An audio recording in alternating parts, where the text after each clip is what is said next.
കാരണം നിന്റെ യാത്ര ബുദ്ധിമുട്ടായി അല്ലേ? ഇല്ല, ഞാനത് അടുത്ത ഫ്ലൈറ്റിനാക്കി. ഓഹോ, വരൂ അച്ഛാ. പെട്ടെന്ന് കാണണമെന്ന് പറഞ്ഞപ്പോൾ നീ ഒന്ന് പകച്ചു. ഇനി എന്തിനുള്ള പുറപ്പാടാണോ എന്ന് ഓർത്തല്ലേ? അച്ഛൻ ഇനി ആർക്കും ഒരു തലവേദനയാവില്ല മോനെ. ചെയ്തു കൂട്ടിയതൊക്കെ തെറ്റാണെന്ന് മനസ്സിലാക്കാൻ വൈകി. ശ്രമിച്ചില്ല. അധികാരത്തിന്റെ ലഹരിയിൽ പായായിരുന്നു ഇത്രയും കാലം. പ്രായമാകുന്നോറും കുട്ടികളുടെ മനസ്സാവുമല്ലേ? എന്ത് കണ്ടാലും സ്വന്താക്കണമെന്നൊരു മോഹം. എന്താ ഇപ്പൊ ഇങ്ങനെയൊക്കെ? മുന്നിലേക്ക് നോക്കിയപ്പോഴോ തിരിഞ്ഞു നോക്കിയപ്പോഴോ ഒരു കാര്യം എനിക്ക് ബോധ്യായി. ഞാനെന്ന രാഷ്ട്രീയക്കാരൻ വെറും ഒരു വട്ടപൂജ്യമാണെന്ന്. എന്നിലെ അച്ഛൻ ഒരു മൃഗമായിരുന്നു എന്ന്. പ്രായശ്ചിത്തം ചെയ്ത പാപങ്ങൾക്ക് പരിഹാരമാകുമെങ്കിൽ ഞാൻ മോന്റെ കാര്യം അങ്ങനെയൊന്നും പറയല്ലേ. മതിയായി, എല്ലാം മതിയായി. ഞാൻ ഇന്ന് വരെ അഴിമതിയിലൂടെ ഉണ്ടാക്കിയതൊക്കെ സർക്കാരിന് തിരിച്ചു കൊടുക്കാൻ പോവാ. എന്നിട്ട് ചെയ്ത തെറ്റുകൾ ഏറ്റുപറഞ്ഞ് പൊതുജനങ്ങളോട് മാപ്പ് ചോദിക്കണം. അച്ഛാ, അച്ഛനെ വിശ്വസിക്കടാ. ഇനി നിന്റെ അച്ഛൻ വിശ്വാസവഞ്ചനം കാട്ടില്ല. മതി, എനിക്കിത് മതി. ഞാൻ ആഗ്രഹിച്ച പോലെ ഒരു അച്ഛനെ ഈശ്വരൻ എനിക്ക് തിരിച്ചു തന്നല്ലോ. അറിഞ്ഞോ അറിയാതെയോ അച്ഛനെ ഞാൻ വേദനിപ്പിച്ചിട്ടുണ്ടെങ്കിൽ അത് ഇങ്ങനെ ഒരു അച്ഛൻ്റെ മകനായിട്ട് ജീവിക്കാൻ വേണ്ടിയിട്ടാ. ഇനി എൻ്റെ അച്ഛന് വേണ്ടി ഈ സ്ഥാനമാനങ്ങളൊക്കെ ഉപേക്ഷിക്കാൻ എനിക്ക് സന്തോഷമേ ഉള്ളൂ. വേണ്ടടാ, എനിക്കിനി മന്ത്രി ഒന്നും ആകണ്ട. നീ ശരി, നിന്നെപ്പോലുള്ള ചെറുപ്പക്കാരാണ് ഇനി ഇവിടെ ഭരിക്കേണ്ടത്. അടുത്ത തലമുറ നിന്നെ മാതൃകയാക്കുന്നത് നിറഞ്ഞ മനസ്സോടെ എനിക്ക് കാണണം. എന്നിട്ട് ഇങ്ങനെ ഒരു മന്ത്രിയുടെ അച്ഛനായിട്ട് ഇനിയുള്ള കാലം അഭിമാനത്തോടെ എനിക്ക് ജീവിക്കണം. ആ മോളെ, വന്നു കയറിയ മഹാലക്ഷ്മിയെ ആട്ടിപ്പായിച്ചവനാ ഞാൻ. എല്ലാ സൗഭാഗ്യങ്ങളും നിങ്ങൾക്ക് ഈശ്വരൻ തരും. നന്നായി വരും. ഉണ്ണി, ഇപ്പൊ എനിക്ക് മനസ്സിന് എന്തൊരു സ്വസ്ഥതയാണെന്നറിയൂടാ. ഇനി എനിക്കെല്ലാം മറന്ന് സമാധാനമായിട്ട് ഉറങ്ങണം. വരട്ടേടാ.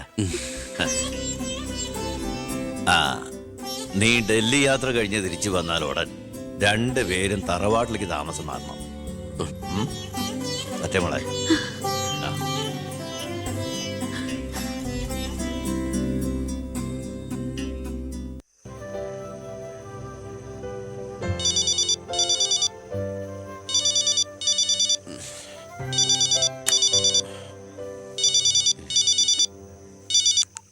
ഹലോ.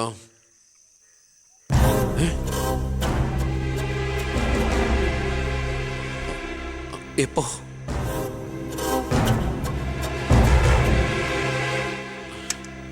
മുൻ വിദ്യാഭ്യാസ മന്ത്രി ബാലഗംഗാധര മേനോൻ കാറപകടത്തിൽ കൊല്ലപ്പെട്ടു. ആഭ്യന്തരമന്ത്രി ശ്രീ ബി കൃഷ്ണകുമാറിന്റെ പിതാവാണ് കൊല്ലപ്പെട്ട ബാലഗംഗാധര മേനോൻ. സംഭവ സ്ഥലത്തു നിന്നും ലോറി ഡ്രൈവറും ക്ലീനറും ഓടി രക്ഷപ്പെട്ടു. മൃതദേഹം പോസ്റ്റ്മോർട്ടത്തിന് ശേഷം ചിറ്റാരിക്കരയിലുള്ള സ്വവസതിയിലേക്ക് കൊണ്ടുപോകും.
ഇതിപ്പോ ആക്സിഡന്റ് ആണോ കൊല്ലിച്ചതാണോന്ന് ആർക്കറിയാം?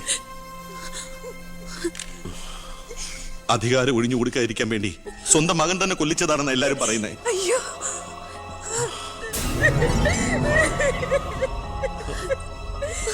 എന്നിട്ട് ആ സമയത്ത് ഒരു ഡൽഹി യാത്ര ആരും സംശയിക്കില്ലല്ലോ.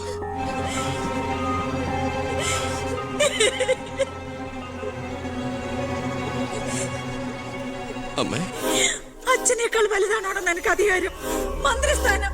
അച്ഛനെ എതിർത്ത് ഒടുവിൽ നീ സ്വന്തം അച്ഛനെ. അമ്മേ, എനിക്ക് നിന്നെ കാണണ്ട, പോ എന്റെ മുമ്പിൽ നിന്ന്.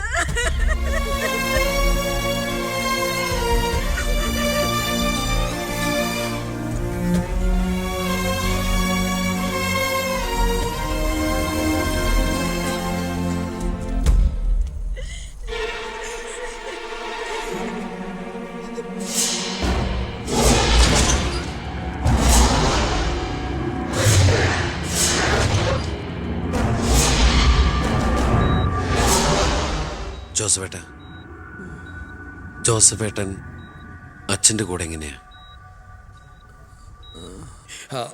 താനിതെങ്ങോട്ടാ? ഞാൻ അങ്ങോട്ടാ? അങ്ങോട്ട് അല്ല ഇങ്ങോട്ട്. കയറോ വണ്ടിയില്. ഇങ്ങോട്ട് കയറോ. ആള് മാറിപ്പോയില്ലല്ലോ. ഞാൻ ജോസഫാ. തന്നോട് വണ്ടി കയറാനല്ലേ പറഞ്ഞു? എങ്ങോട്ടാ എന്നെ കൊണ്ടുപോകുന്നേ? കൊല്ലാൻ. വണ്ടി വിടണോ? 10-25 കൊല്ലം നിഴൽ പോലെ നടന്നതല്ലേ എൻ്റെ കൂടെ. താനുണ്ടാകണം ഇനി എന്നോടൊപ്പം. PA ആയിട്ടല്ല, നല്ലൊരു സുഹൃത്തായിട്ട്. സാറിന് വട്ടായോ? ഞാൻ ഉദ്ദേശിച്ചത്. താനൊന്നും ഉദ്ദേശിക്കണ്ട. ഇത്രയും കാലം എനിക്ക് വട്ട് തന്നെയായിരുന്നു. ഇപ്പൊ തിരിച്ചറിവ് വന്നു. എൻ്റെ മോൻ എൻ്റെ കണ്ണു തുറപ്പിച്ചിടും. എന്റെ ഈശോയെ, ഞാൻ എന്തായി കേൾക്കുന്നത്? ലക്ഷ്മിക്ക് സന്തോഷമായി കാണുമല്ലേ? അതല്ലേ രസം. ഞാൻ അവളോട് ഒന്നും പറഞ്ഞില്ല. ഒരു സസ്പെൻസ് ആയിക്കോട്ടെ. മകനും മരുമകളും പെട്ടെന്ന് വീട്ടിൽ വന്ന് കയറുമ്പോ അവൾ അന്തം വിട്ടു.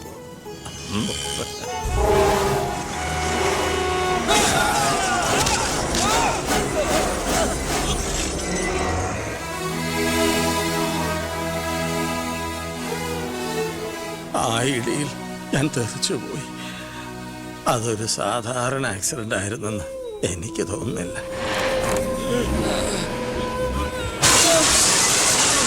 അല്ലെങ്കിൽ പിന്നെ ആ ലോറി പിന്നോട്ടെടുത്ത ശേഷം പിന്നെയും കൊണ്ടുവന്നിടിച്ച എന്തിനാ? മനപ്പൂർവ്വം ആരോ ജയിച്ച പോലെ.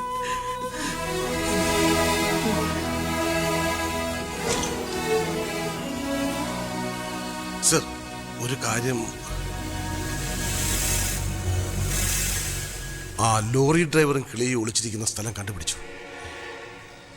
പക്ഷേ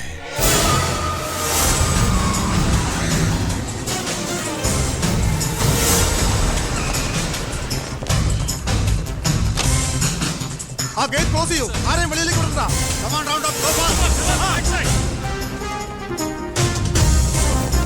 sir, Come on. Sorry, madam. Sir. ആ നോക്കോടെ. ആ നോക്കൂ.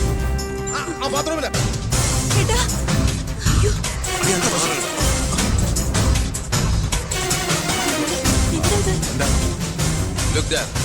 എന്താ പ്രശ്നം? ആരെങ്കിലും ഉണ്ടോ?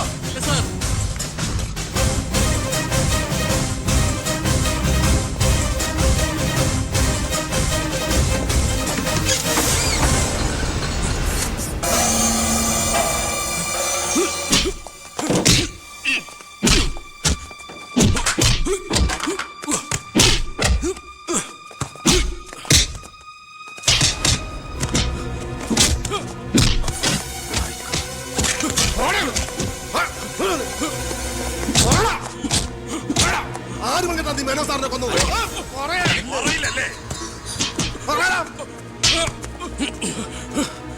ഇവരിൽ ആര് പറഞ്ഞിട്ടാണ് നീക്ക് ഇവിടെ കയറി വിളിച്ചത്?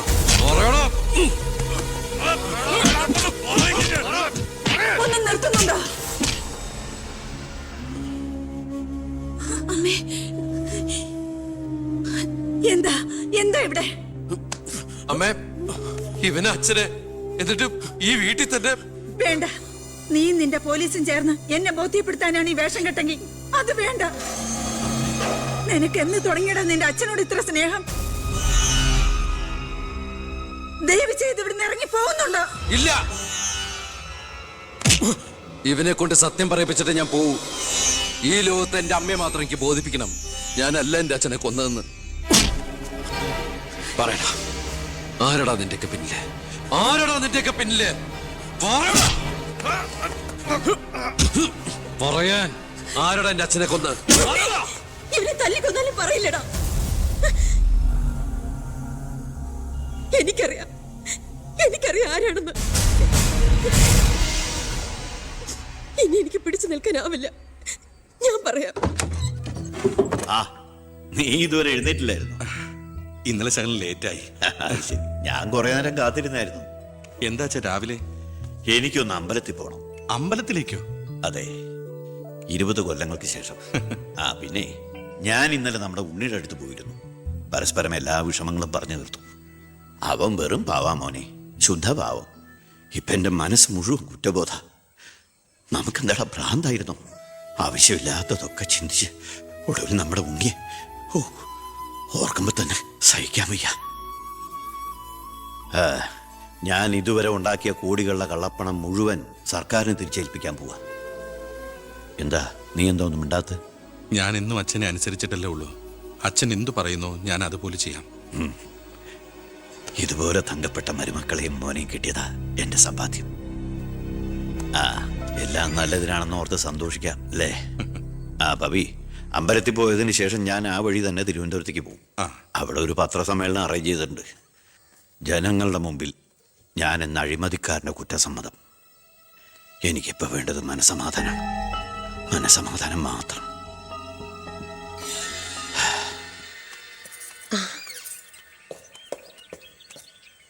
സാർ ബെൻസേല് വേണ്ടടോ, പഴയ ശീലങ്ങളൊക്കെ മാറ്റി നമുക്ക് ഇതിൽ പോവാം. ശരി വാ. സാർ.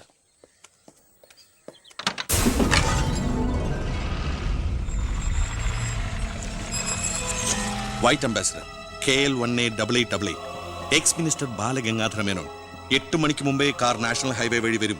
കൊലപാതകമാണെന്ന് ഒരിക്കലും സംശയിക്കാത്ത വിധത്തിൽ കാര്യങ്ങൾ തീർക്കണം. ഓക്കെ? ആ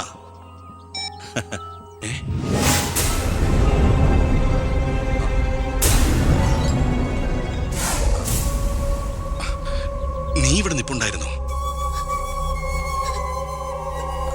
അല്ല മോളെ, നിന്റെ അച്ഛൻ പറഞ്ഞ കേട്ടില്ലേ, മനസമാധാനമാണ് വലുതെന്ന്. നിന്റെ അച്ഛന് മനസമാധാനം വന്നപ്പോ എനിക്കത് നഷ്ടപ്പെട്ടു. വർഷങ്ങൾ കൊണ്ട് ഞാൻ നേടിയത് മുഴുവൻ ഒറ്റ നിമിഷം കൊണ്ട് ഇല്ലാതാക്കണമെന്ന് പറഞ്ഞിട്ട് പോയത് കേട്ടില്ലേ? അയാൾക്കിപ്പോ ഭ്രാന്ത. മോനോട് ഒത്തുകൂടി എന്റെ ഭ്രാന്ത്. നീ ഒന്നും അറിഞ്ഞിട്ടില്ല. പൊയ്ക്കോ പൊയ്ക്കോ. ഇല്ല, ഞാൻ സമ്മതിക്കില്ല. എന്റെ അച്ഛനെ കൊല്ലാൻ ഞാൻ ശബ്ദിച്ചു പോരുത്, കൊന്നുകളയും ഞാൻ. ഇത് പുറലോകം അറിഞ്ഞ നീ നിന്റെ പുന്നാര മക്കളും പിന്നെ ജീവനോടെ ഭൂമിയിൽ കാണില്ല. മനസ്സിലായി?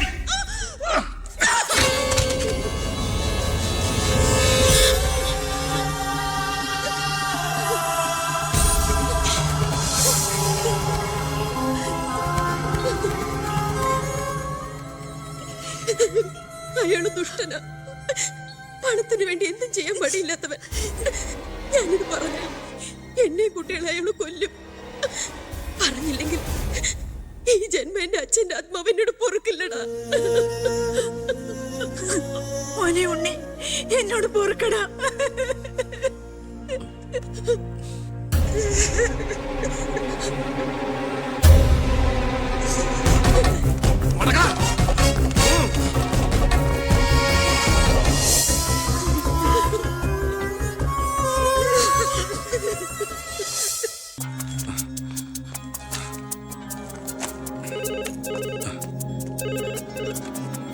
ഹലോ, ആ സിംഗപ്പൂർ ഫ്ലൈറ്റിന് ഓക്കെ അല്ലേ? അടുത്ത ഫ്ലൈറ്റ് തന്നെ വേണം. ആ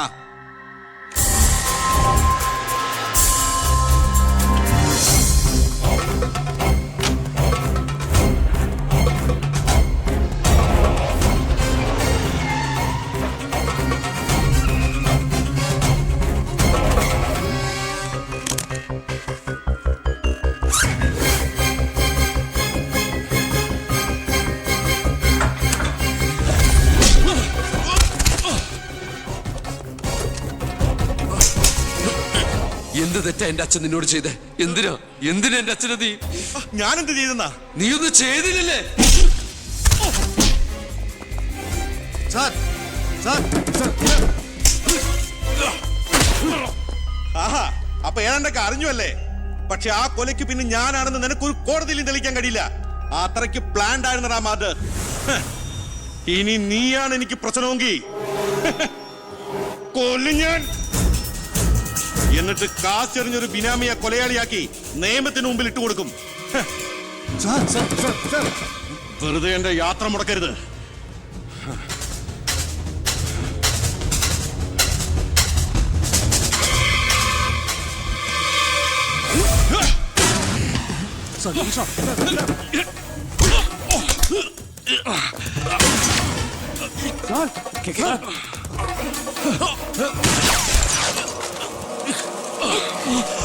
അത് ഓർക്ക് സാർ.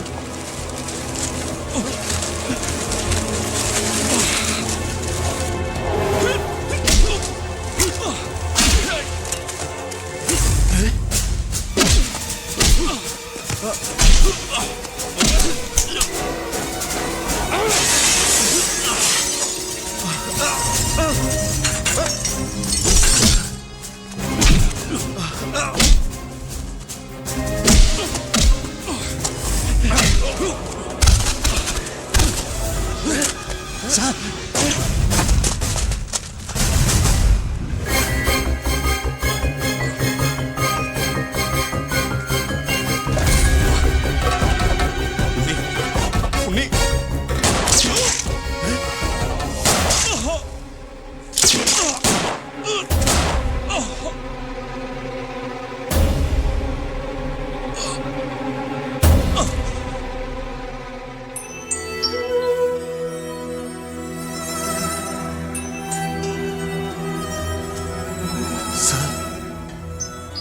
ഞാനിത് ചെയ്തില്ലെങ്കിൽ അച്ഛൻ്റെ ആത്മാവിന് ശാന്തി കിട്ടില്ല.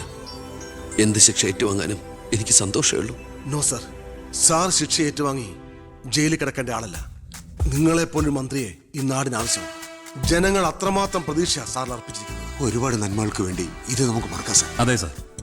ഹോം മിനിസ്റ്ററെ പ്രതി കരുതിക്കൂട്ടി വിളിച്ചു വരുത്തി അറ്റാക്ക് ചെയ്തു. ആസ് എ സെക്യൂരിറ്റി ഓഫീസർ എനിക്ക് അയാളെ കൊല്ലേണ്ടി വന്നു. CRPC 130, 131. FIR closed.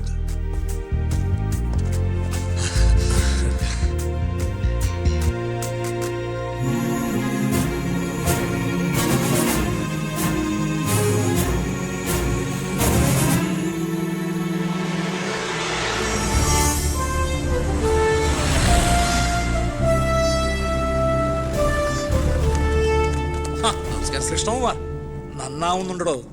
തന്റെ ഭരണതന്ത്രങ്ങളും പരിഷ്കാരങ്ങളും വിചാരിച്ചില്ലേ ഇത്രയും? ഞാൻ ഭരിച്ചിരുന്ന മന്ത്രിസഭയിൽ തന്നെ പോലൊരു ചങ്കുറപ്പുള്ള മന്ത്രി ഉണ്ടായിരുന്നെങ്കിൽ ഞാൻ കാണിച്ചു കൊടുത്തേനെ ഈ കേരളം റിയൽ ഗാഡ്സ് ഓൺ കൺട്രിയാണെന്ന്. പക്ഷെ ഇവിടെ ഡെവിൾസ് ഓൺ പീപ്പിളാണ് സാർ കൂടുതൽ. ഒക്കെ ശരിയാവും, ശരിയാക്കണം. കുറച്ച് സമയവും ഒരുപാട് കാര്യങ്ങളും മെനക്കെടുത്തുന്നില്ല. നടക്കട്ടെ.